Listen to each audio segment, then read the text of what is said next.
Hi all, welcome to the A-Level Law Essay Practice channel. In today's video, I'll be going through with you a Paper 2 data response question. The question that I'll be covering today is from the examination paper in October-November 2018, Set 3. As this is part 1 content guide or the video tutorial, I will only share with you on how to answer the question without actually going through with you the written answer itself. If you are confident in answering the question and would only like to know how the answer should be written, then please check out part 2's sample answer of this video tutorial. You may find the link to it in the description below. Before I begin, please do subscribe to my channel for more video guides and other interesting topics. With that said, let's get started with the video guide for Paper 2 Data Response number 1. Alright, before we start, do note again that this is Paper 2 Data Response October-November 2018 and it's Set 3. So as usual, you should make appropriate reference to the source material supplied for each question. Alright, so now before we actually go on to answer the question, it will be good to first read through the whole question together with the source material and to understand it. So question A. Frank has been a member of parliament for 20 years. He has been reported to the Committee on Standards for sending inappropriate emails to a female colleague. The committee suspends Frank from sitting as an MP for a month. The Speaker gives notice of what has happened to the petition officer, who organizes a recall petition. Frank is a very popular MP, and out of 100,000 registered voters, less than 5% signed the petition. Explain how the Recall of MPs Act 2015 will apply to Frank. Question B. Anya has been an MP for 10 years when she is convicted of theft. She appeals against the conviction, but before the appeal hearing, the Speaker tells the petition officer in Anya's constituency of a conviction. The petition officer is interviewed on local radio and says he will set up a recall petition at his office the next day. 50% of registered voters signed the petition. Anya's appeal is successful and her conviction is overturned. Explain how the Recall of MPs Act 2015 would apply to Anya. Question C. Carl is an MP who is convicted of making false claims for his travelling expenses. He appeals, but his conviction is upheld 6 months later. The next day, the Speaker informs the petition officer. In an interview on local television on 1st June, the petition officer says that the copies of the petition are available in 9 shops across town and that there is a month in which to sign. On 1st July, 80% of registered voters have signed the petition.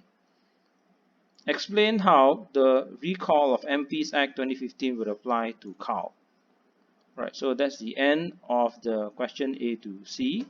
And yeah, one thing that you should note again is that I'm actually just going through question A, B, and C for this video, and I won't go through question D as it is a full-on essay question. And the purpose of this video is to guide you on how to answer data response question without the question D. Alright, now let's go through the source material. So source material for question 1, Recall of MPs Act 2015. Section 1. How an MP becomes subject to a recall process. Sub 1. An MP becomes subject to a recall process if Sub A.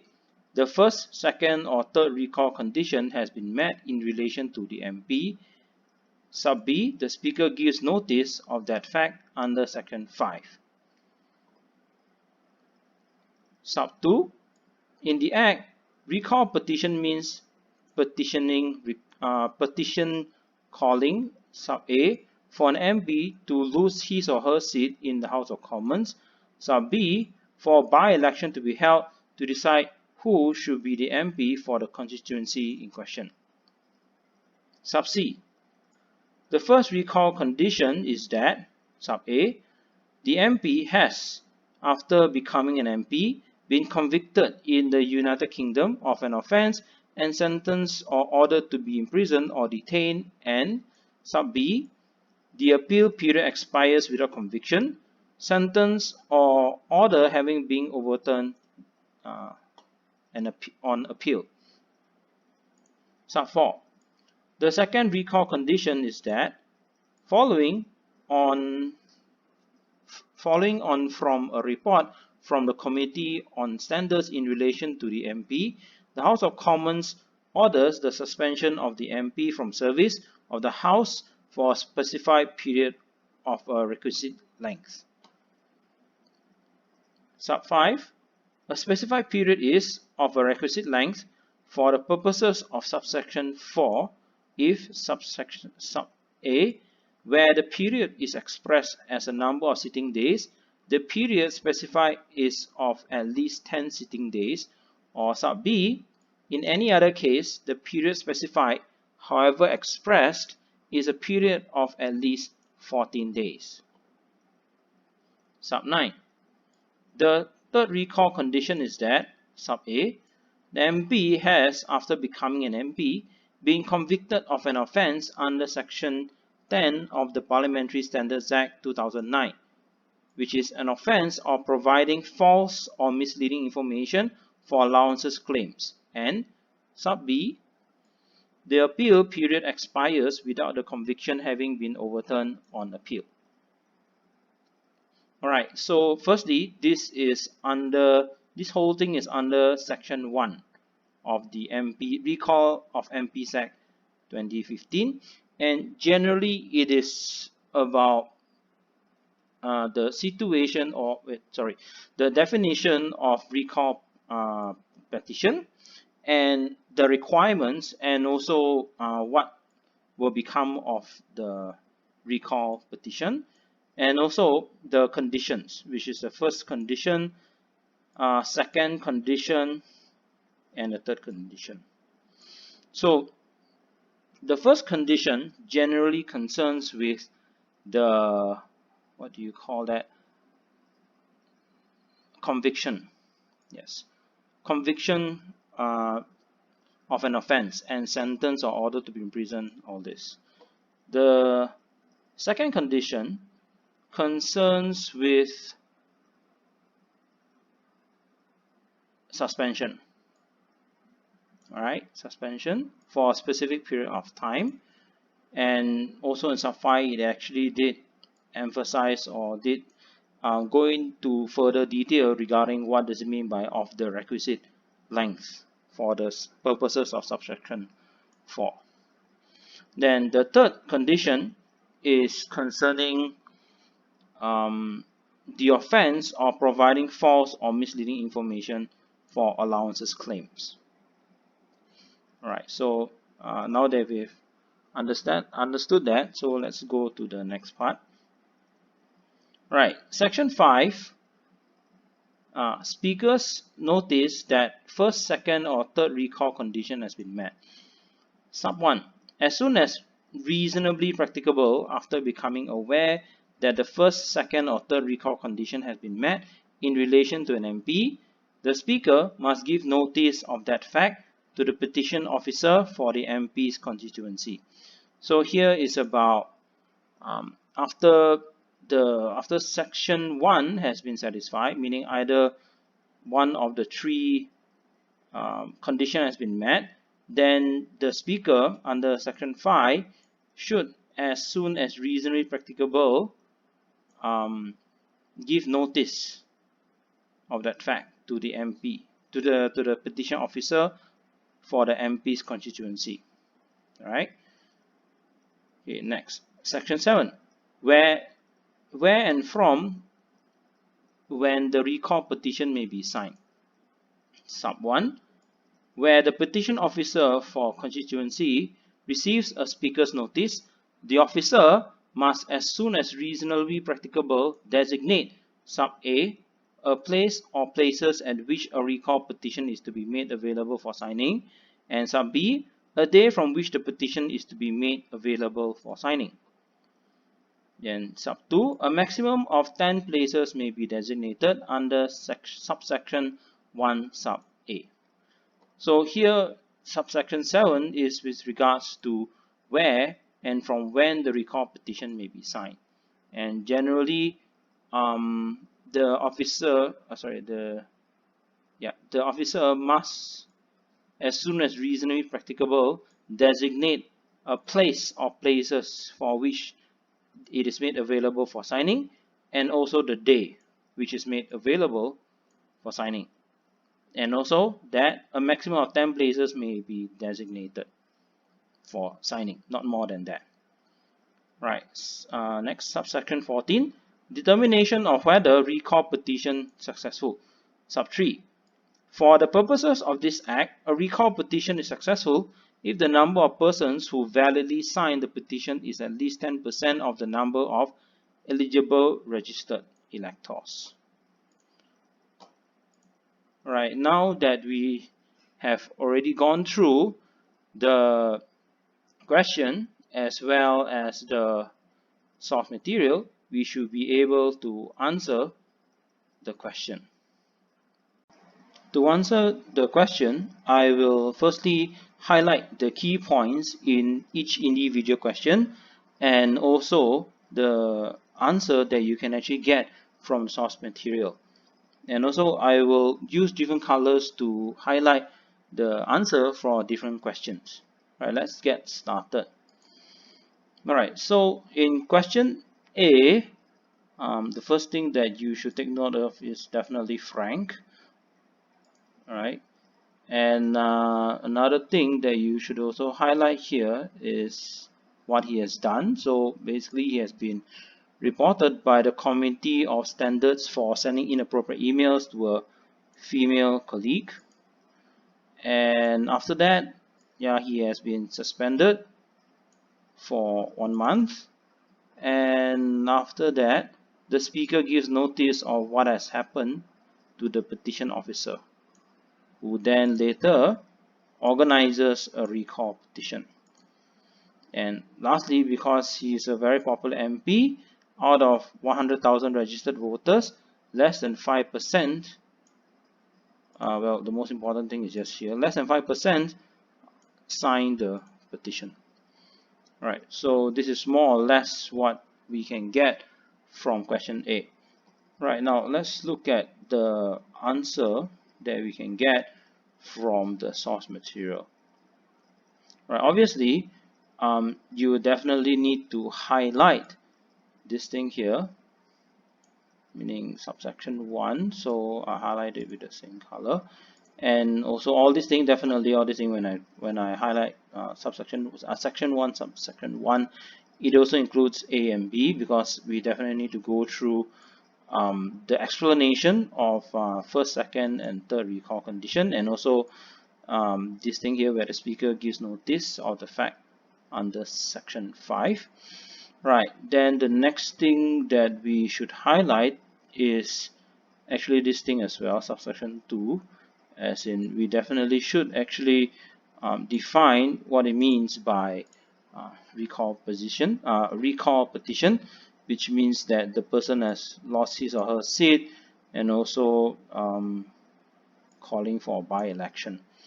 Alright, then after that, because there are 3 conditions here, we need to find the one that is most appropriate for this Frank's situation. So Frank has basically been suspended. Alright, so let's see.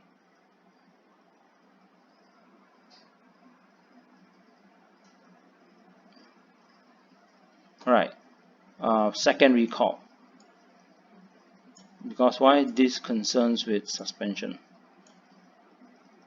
and specified period of a requisite length.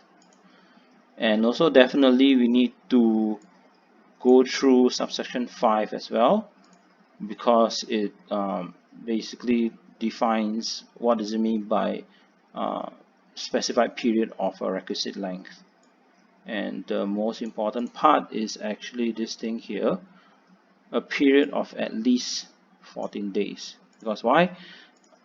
Frank was suspended for a month, as you can see here, for a month, so it's very relevant here. So therefore it should be applicable, but whether you help him or not is a different story.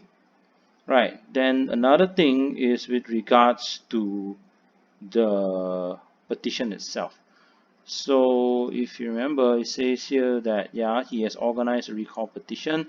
It didn't actually say anything about the specifics of its organization, so we no need to go into that, because the more important thing here is with regards to this thing here, less than 5% signed the petition. So this one here, the most relevant subsection will be this thing here, section 14, determination of whether recall petition is successful.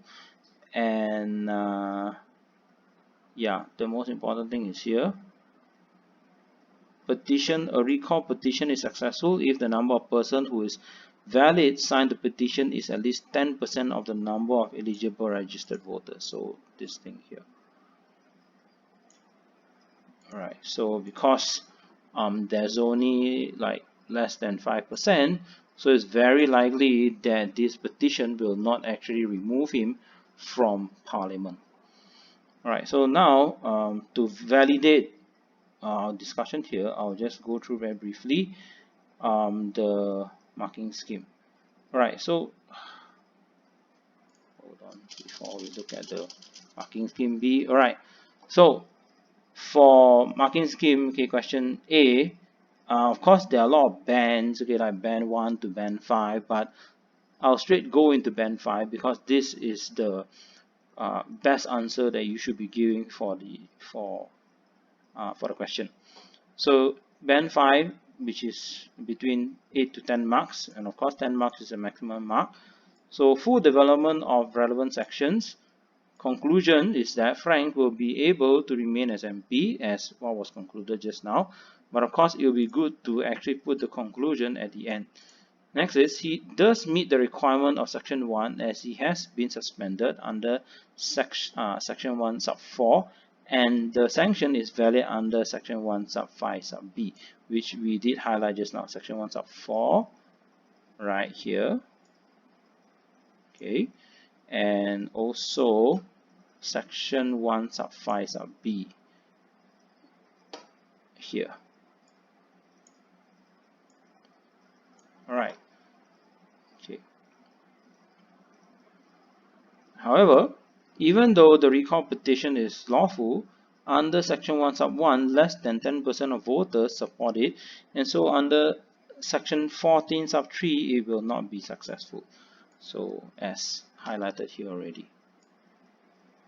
Alright, so yeah, so our answer is more or less like this, and we can get the answer from the source material like this as highlighted here. Right, so now let's go to the second question. Right, next, so the first thing that you should highlight is Anya. So here I use a different color. Alright, so she has been convicted of theft. And another thing is that she appeals against the conviction. But before the appeal hearing, the speaker tells the petitioner officer in Anya's constituency of a conviction. So I guess we should just highlight this thing here. Alright, then next, the petition officer says that he will set up call for petition at his office the next day. And then finally, 50% of registered voters signed the petition. However, Anya's appeal is successful and the conviction is overturned. Alright, so these are the main points for question B. Now, let's look at how we can answer this question based on the source material. Right, as usual, definitely section 1 is relevant. Section 2 is also relevant because I would say that for all three questions, subsection 1 and 2 must be discussed first. Alright. Alright, now what is relevant here or different from question A is that she is convicted of theft. Alright, so should be here, yes, first recall, because she has been convicted. Yeah, and also that it has haven't been overturned. Okay. Alright, then next, that's okay, the petition officer has interviewed and then said that you set up a petition next day. So this one here we can actually we can actually highlight this thing here, section 7. Right. Okay, and yeah, one more thing I've forgotten, which is regarding to what the speaker has done. So the speaker told the petition officer first, and so this one here, section 5, is very relevant because the speaker is supposed to, as soon as reasonably practicable, give notice of that fact to the petition officer. Right. However, there's that issue with before that 50% of registered voters signed the petition. Here we can use back this thing here, section 14, to say that yeah, definitely she should be kicked out already, because it says that at least 10% and she got 50%. However, there's that issue with her appeal being successful and her conviction overturned. And this is where we need to actually talk about this thing here, which I actually highlighted already. Okay, so because of the fact that she was, her appeal, she managed to get her conviction overturned in the appeal, so therefore she shouldn't actually be cut out, meaning that she shouldn't actually be removed, or that the recall petition shouldn't actually have gone through, because you can say that the speaker has actually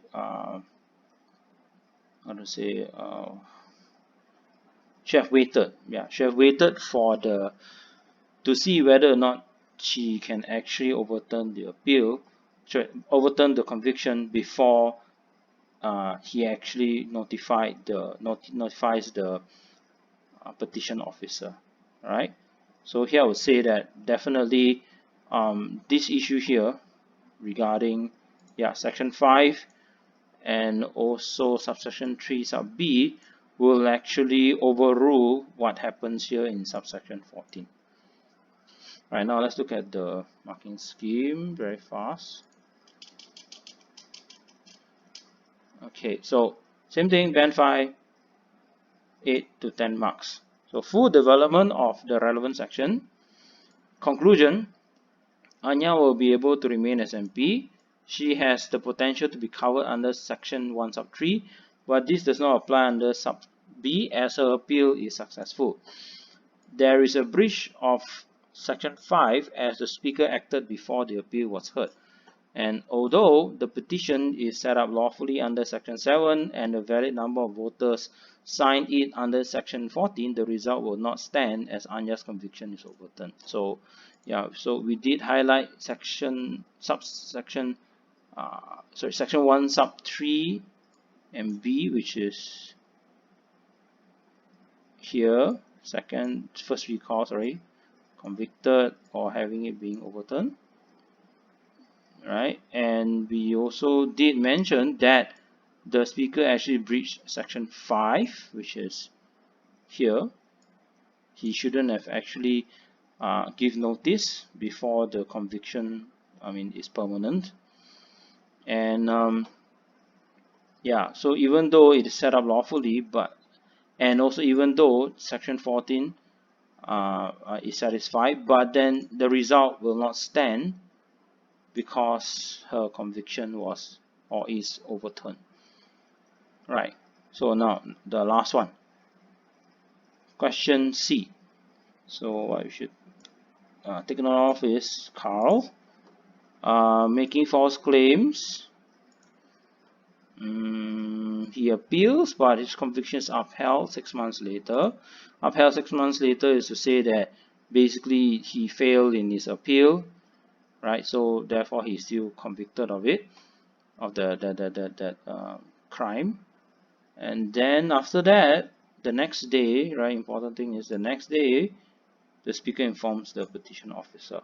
So you can see that this is different from, oh no, should change the color. Yeah. Okay. Sometimes this happens. Okay. All right. Done. Okay. So yeah. So this is different from question B. Right. Then yeah, the petition officer says that the copies of petitions are available in 9 shops across town, and there's 1 month to sign it. And on 1st July, 1 month later, 80% of them have signed the petition. Right. So now let's see. So same thing. Section 1 is section 1 sub 1 is relevant, so I should highlight the other one as well. Okay, then same thing. Subsection 2 is relevant. Right, this one here is with regards to the third recall condition. Because why? Here, false or providing false or misleading information for allowances. Right, and then yeah, same thing here. Period expires without conviction having been overturned. Alright, and then another thing is section 5. Yes, relevant here, but this one is of course the third recall. Right, so whatever here is the same. Section 7, yes, very relevant, especially when the person, the petition officer did actually mention about the place and also the day for the signing.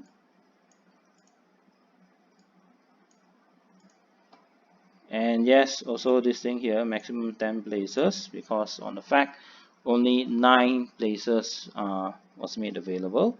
And lastly, this one here as well. So I'm just gonna highlight part of it. So it's the same thing, at least 10%, and here definitely more than 10% already, and so therefore because it's 80%, so definitely in this situation Carl will be kicked out, right? Right, so now let's look at the marking scheme very fast. Right, so same thing again, band 5, 8 to 10 marks, full development of the relevant sections. Conclusion, Carl will have to face a by-election after successful recall petition, or in other words, that he is removed, okay, from being an MP. He has been convicted under section 1 sub 9 sub A, and this conviction stands under B. So this one here is with regards to here. Section 9 B, because you know if you compare this to question B, the what's the name, Anya, yeah, Anya's conviction was overturned, but here Carl's conviction wasn't overturned. Right, then next, the speaker has acted legitimately under section 5 by telling the petition officer the next day. So this is contrasting with question B, right, where the speaker spoke too soon. Right.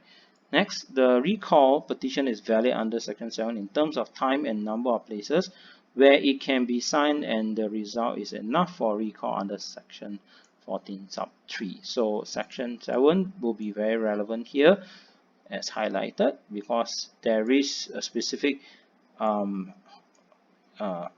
information within the fact which says when and where they can actually sign the petition, and also the number of places, and also section 14.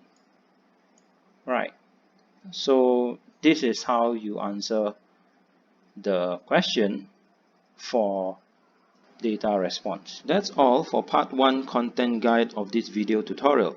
For full answer to these questions, please do check out part 2 sample answer of this video tutorial.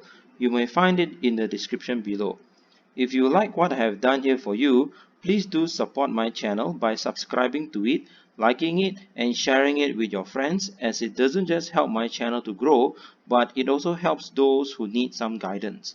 Thank you for watching, and I'll see you again next time.